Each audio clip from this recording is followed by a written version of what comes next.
যদি মনে শান্তি থাকে সবই ভালো লাগে, আর দেখবেন যখন মনে শান্তি না থাকে তখন দুনিয়ায় কোনো কিছুই আর ভালো লাগে না, সবকিছুই তুচ্ছ মনে হয়। হ্যালো এভরিওয়ান, আসসালামু আলাইকুম। কেমন আছেন সবাই? আমাদের বাড়িতে অনেক মেহমান আসবে, মেহমানদের কি কি দিয়ে আপ্যায়ন করলাম আপনাদের সাথে শেয়ার করব।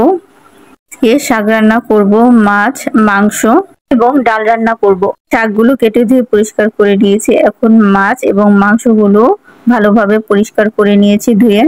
তারপর ডালগুলো ধুয়ে পরিষ্কার করে নিয়েছি, এবং যেহেতু ডিম রান্না করব এই ডিম এবং সাথে কিছু দেশি আলু ধুয়ে নিচ্ছিলাম।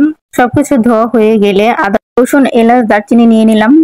এখন চুলায় নুন দিয়ে দিলাম এবং ভাত আর গাটি সিদ্ধ বসিয়ে দিয়েছি। আমি যেহেতু মাছ গাটি দিয়ে এবং জলপাই দিয়ে রান্না করব তাই সিদ্ধ বসিয়ে দিলাম।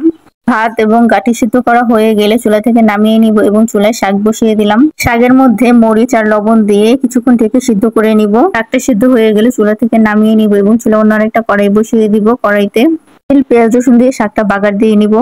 শাক রান্না করা হয়ে গেলে মাংসটা রান্না করে নিব। আর আমি সবসময় সব মশলা একসাথে দিয়ে মাংস রান্না করি, তাই মশলাগুলো মাংসের সাথে মাখিয়ে নিচ্ছিলাম। হলুদ, মরিচ, আদা, রসুন বাটা, পেঁয়াজ, লবণ, এলাচ, দারচিনি দিয়ে মাংসটা ভালোভাবে মাখিয়ে নিয়েছি।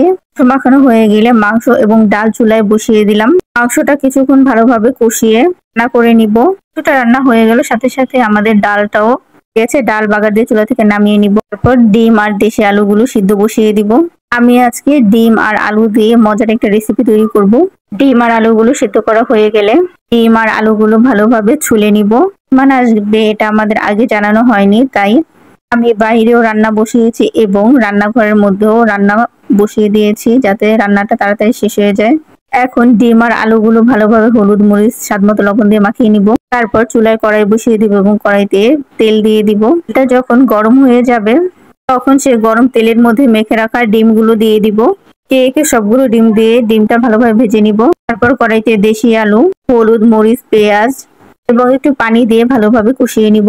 ডিমটা ভালোভাবে কষানো হয়ে গেলে একটু পানি দিয়ে দিব। পানিটা যখন টেনে আসবে তখন আরো তেল দিয়ে ভালোভাবে ডিমটা ভেজে নিব। অনেকক্ষণ ভালোভাবে ভেজে ডিমের কালারটা যখন ব্রাউন হয়ে যাবে তখন চুলা থেকে নামিয়ে নিব। এখন চুলা অন্য আরেকটা কড়াই বসিয়ে দিব এবং কড়াইতে তেল দিয়ে দিব। তেলটা যখন গরম হয়ে আসবে তখন হলুদ, মরিচ, স্বাদমতো লবণ দিয়ে মেখে রাখা মাছটা কড়াইতে ঢেলে দিব এবং সাথে একটু পানি দিয়ে ভালোভাবে কষিয়ে নিব। কষানো হয়ে গেলে কষানো মাছের মধ্যে সিদ্ধ করে রাখা গাটিগুলো এবং জলপাইগুলো দিয়ে দিব। তারপর ভালোভাবে নাড়াচাড়া করে রান্না করে নিব। কিছুক্ষণ কষানো হলে মধ্যে পানি দিয়ে দিব। দেওয়া হয়ে গেলে মাছটা কিছুক্ষণ ঢেকে রাখবো। কিছুক্ষণ পর মাছটা যখন হয়ে যাবে তখন চুলা থেকে নামিয়ে নিব।